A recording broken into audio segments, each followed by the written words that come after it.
Hey everyone, I'm going to do a bright little painting to fit within this 5x7 pre-cut mat.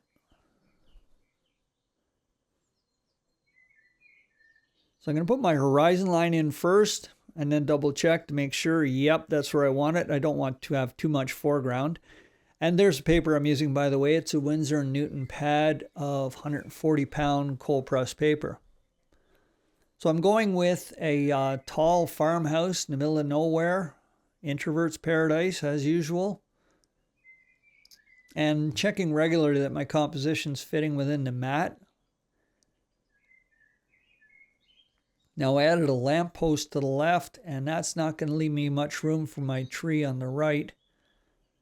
So what I did here was it didn't fit, so I just moved up to a larger mat. So now my opening has gone from a 3x5 to a 5x7. I'm using a larger mat.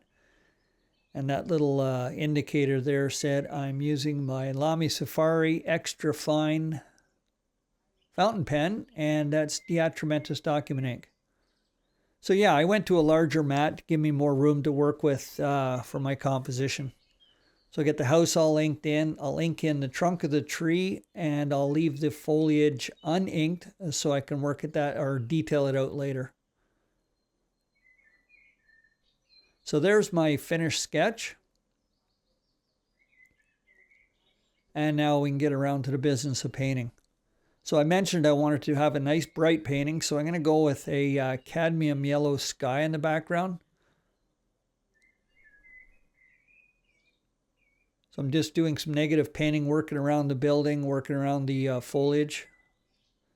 Leaving the foliage area white. Not sure what color I'm going to have the tree just yet, so I want to have my options open, so I've left that white and drop in my colors later on. So there, with my negative painting, I've worked all the way around the house and the tree, and I'm trying to keep that, that background kind of consistent.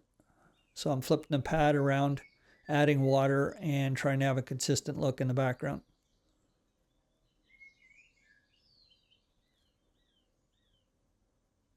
So I let that dry, and now for the foreground, using, by the way, not many colors in this painting.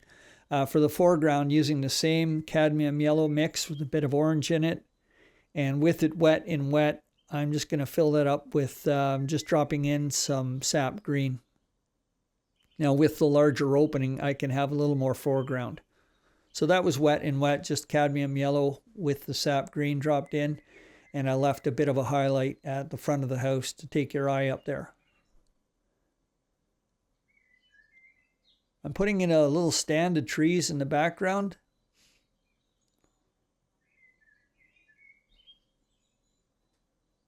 So that is a sap green. And to push them back in the distance, I'm adding a bit of ultramarine. Really wet mix, and hopefully push those trees back and put some atmosphere in between the house and the trees. Now I've wet the foreground again, and I've grabbed a really rich mix of the sap green, and with the fan brush I'm just tapping away there to create a grassy texture.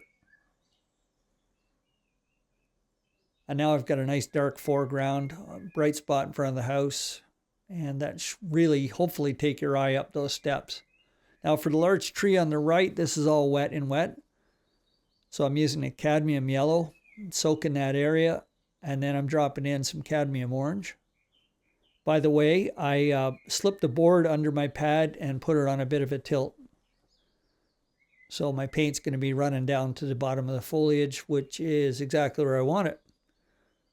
So with everything wet, I'm going to drop in some sap green and just let the colors fool around on the page. And when it was still damp, I grabbed some more sap green and decided to darken the underside of the foliage. I've got quite a bead forming up there. So while that is settling and drying, I'm putting a little shrub in the front. A lot of green in this painting, so I went with a nice bright orange shrub. And of course the nice little contrast there with the red pot on the deck. I like the red so much, I dropped some of that into the orange. Now there I'm just borrowing some paint from the foliage and dragging it into the trunk. So I've got a nice mix of browns and greens going into that trunk. And then I can use a bit of Payne's Gray for the shadow side. And with that Payne's Gray, I'm going to ground the tree and just drag a shadow across to the right and add a bit of a shadow to the shrub. So by the looks of it, my light is coming from the upper left and casting shadows to the right. And I'm still boring a lot of big bead on that tree, so I'm boring a lot of paint from it. And with it sufficiently dried, I thought I'd add some texture by throwing some salt on it. And that seemed to have worked. And with everything dry, I can start painting in some of my darker details now.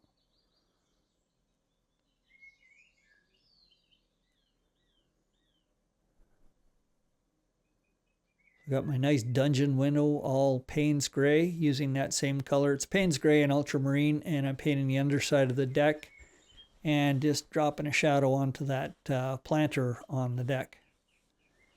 The chimney is just a wet and wet approach. I dropped in some Davies Gray and some burnt sienna and some Payne's Gray at the base of it. And with that all dry, I got after the shadows now. Now for the shadows, again, my light's coming from the upper left, so I'm using an ultramarine with a bit of purple in it, and I'm casting the shadows to the right and down, so that big overhang of that addition at the top's got a nice deep shadow. And my little stone foundation with the steps will be throwing some shadow onto those steps. Now this addition is mostly in shadow, so I'm going to drag that shadow right across to the edge and just leave a little highlight there on the right.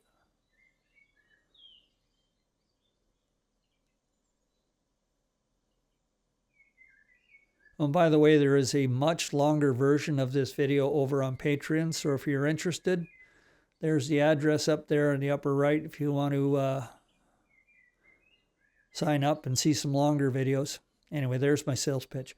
Okay, back now we're doing the windows, grabbing some blues and some grays. And I don't want them too dark, so I hit it with the paper towel just to lift out a bit of color and give that the appearance of a real shine on that glass. Now when I was thinking about this painting, I wanted to have it nice and bright, and I decided not to have any color at all in the house. So I'm just doing the accents and some little details in burnt sienna. And I put a nice tin roof on that addition at the front, and I painted that in with some of the cadmium yellow and a bit of the orange. Again, really limited palette for this whole thing. And I used cadmium orange for the entranceway, the little overhang in the entrance. Now my stone foundation is a Davies Gray.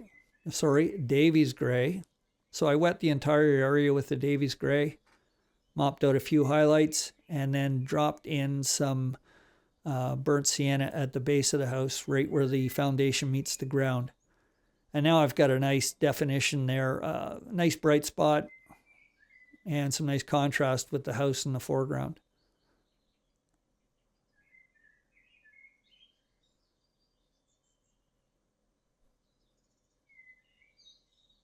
Now I'll just take care of some last little details, anything I missed.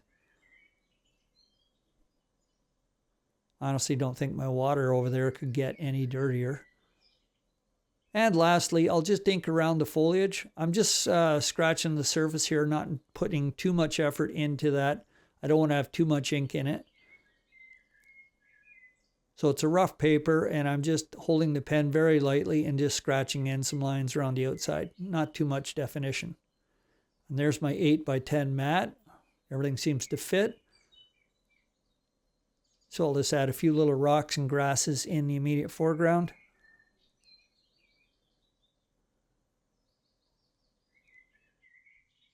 Get the mat on it and see how it looks.